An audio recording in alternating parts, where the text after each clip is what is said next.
Nous allons voir comment travailler les fentes. Niveau 1. Le sportif doit se déplacer vers l'avant en avançant une jambe après l'autre et en se couchant sur celle-ci.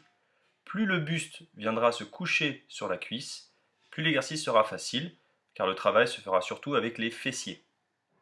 Il est important de bien serrer les abdominaux au cours de la réalisation afin d'éviter les déséquilibres.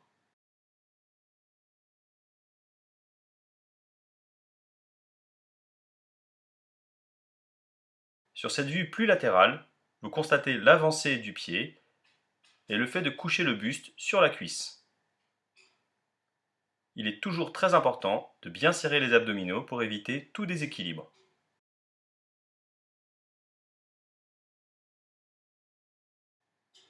Le niveau 2.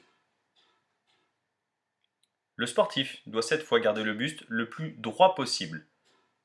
On vient poser un genou au sol. Le nombre de mouvements sera défini par l'entraîneur. Il est important de garder le buste bien contracté.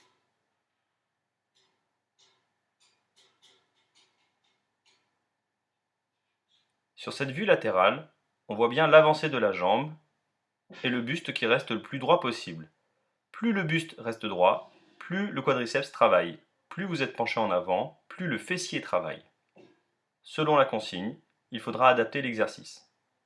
Le niveau 3. Le niveau 3 consiste à utiliser des charges additionnelles. Le positionnement sera le même que le niveau 2, un buste le plus droit possible, une avancée de jambe, et on vient poser doucement le genou au sol. Le nombre de répétitions variera selon les besoins estimés par l'entraîneur.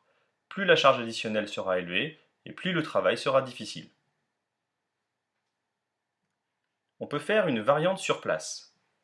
Si vous n'avez pas beaucoup d'espace, vous pouvez effectuer un mouvement d'aller et retour de la jambe afin de travailler celle qui reste au sol. Pour le niveau 1, on viendra coucher le buste sur la cuisse. L'amplitude du mouvement dépendra de la capacité du sportif. Plus le mouvement est petit, plus c'est facile. Pour le niveau 2, il s'agira de garder le buste le plus droit possible. Encore une fois, on effectue un mouvement d'aller-retour. Dans le cas de figure présenté, c'est la jambe droite qui travaille. Nous pourrons également utiliser des charges additionnelles si le besoin s'en fait sentir. Encore une fois, l'amplitude dépendra de la capacité du sportif.